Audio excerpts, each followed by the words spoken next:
वकफ़ा वस्सलातु वस्सलामु अला इबादिहिल्लज़ीना इस्तफ़ा अम्मा बाद फ़अऊज़ु बिल्लाहि मिनश्शैतानिर्रजीम बिस्मिल्लाहिर्रहमानिर्रहीम। मुअज़्ज़ज़ नाज़रीन, अस्सलामु अलैकुम व रहमतुल्लाहि व बरकातुहू।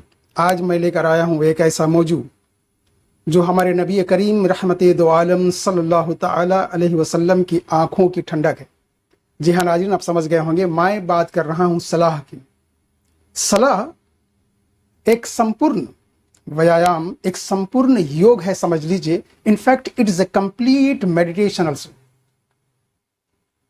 जिसने बनाया सूरज और चांद, जिसने बनाया जमीन और आसमान, राई से पहाड़ तक, पानी के कतरे से अथाह समंदर तक, चींटी से हाथी तक, मिंट के पौधे से बरगद के पेड़ तक, और छोटी छोटी मछली से वेल तक, और सबसे बुद्धिजीव हम अशरफुल मखलूकात को जब अल्लाह सुब्हाना ताला बनाया तो हमारे लिए फ़र्ज किया 5 वक्त की नमाज, ताकि हमारे जिस्म की हर अज़ा तंदुरुस्त और फिट रहे।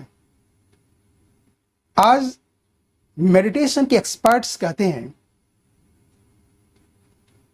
कि अपने को कंसंट्रेट करो, ध्यान एकत्रित करो तो सक्सेस मिलेगी।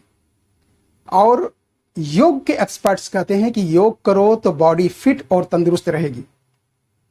बट सलाह इज 2 in 1। 5 times सलाह is completely yoga as well as meditation for our body and soul. जब अल्लाह का एक बंदा मुसल्ले पर खड़ा होता है और सलाह की शुरुआत करता है, अल्लाहु अकबर सुब्हानका अल्लाहुम्मा व बिहम्दिका व तबारक अस्मुका व तआला जद्दुका व ला इलाहा गैरुका से करता है, तब अल्लाह का वो बंदा उसी जगह दुनिया की तमाम चीज़ों से अपने आप को अलग थलग कर लेता है। हर चीज से वो कट जाता है। A person isolates himself from the rest of the world. This is a high level concentration. नमाज की शुरुआत हाई लेवल कंसंट्रेशन से होता है और उसके बाद शुरू होता है योग, जैसे क़याम, रुकू, जलसा, सजदा, सलाम।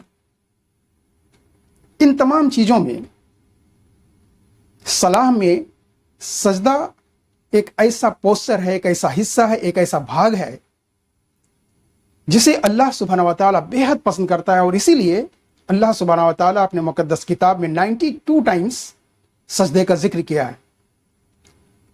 अगर हम सिर्फ सजदे की साइंटिफिक बेनिफिट्स की बात करें तो इसके कई फायदे हैं।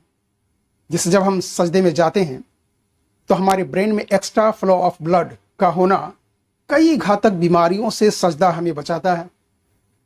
सजदा हमें साइनसाइटिस की बीमारी से बचाता है। सजदा ब्रोंकोएक्टाइसिस जैसी बीमारी से हमें बचाता है। लंग्स डिजीजेस, जिसे जब हम सजदे में जाते हैं तो हमारे बॉडी का जो निचला हिस्सा है, जिसे हम कहते हैं एब्डोमिनल बिसेग्रा, वो डायफ्राम को प्रेस करती है और diaphragm lower lobes of lungs को प्रेस करती है, जिससे जो नॉर्मली हम ब्रीदिंग सिस्टम में जो एयर को हम एक्सहेल्ड आउट नहीं कर सकते हैं, वो एक्सहेल्ड आउट हो जाती है और फ्रेश एयर, फ्रेश ऑक्सीजन अंदर आती है। इसके अलावा सलाह से कई फायदे हैं। रुकू, क़याम, सजदा, जलसा, सलाम, इन तमाम चीज़ों की वजह से हमारे बॉडी का ब्लड सर्कुलेशन बैलेंस्ड होता है और कई घातक बीमारी जैसे स्पॉन्डिलाइटिस, स्पाइनल कॉर्ड जैसी बीमारियों से भी हमें यह सजदा बचाता है। और भी कई फायदे सलाह के हैं। जब अल्लाह का एक बंदा अपने रब के लिए सलाह पढ़ता है तो एक पल के लिए भी वो अपने रब से जुदा नहीं होता। एक तरफ जहां अल्लाह की खुशनुदी उसे हासिल होता है, वहीं दूसरी तरफ कई एडिशनल बेनिफिट्स, जिसे फ्रिंज बेनिफिट्स कहा जाता है, वो हमें मिलता है। लेकिन हम मुसलमान वो फ्रिंज बेनिफिट्स के लिए सलाह नहीं पढ़ते। अल्लाह सुब्हानहू व तआला अपने मुक़द्दस किताब में सूरह अनकबूत सूरह नंबर 29 आयत नंबर 45 में कहता है, इन्ना सलाता तन्हा अनिल फहशाई वल मुनकर। बेशक नमाज تمام بے حیائیوں سے اور برائیوں سے بچاتی ہے. اس لیے ہم صلاح پڑھتے ہیں, نماز قائم کرتے ہیں. اور اس لیے معزز ناظرین حضرات, اگر نماز کی یہ سائنٹیفک بینیفٹس کو لے کر آپ کو یہ ویڈیو اچھا لگا ہو تو آپ اس ویڈیو کو ضرور شیئر, لائک اور سبسکرائب کریں. وآخر دعوانا ان الحمد للہ رب العالمین.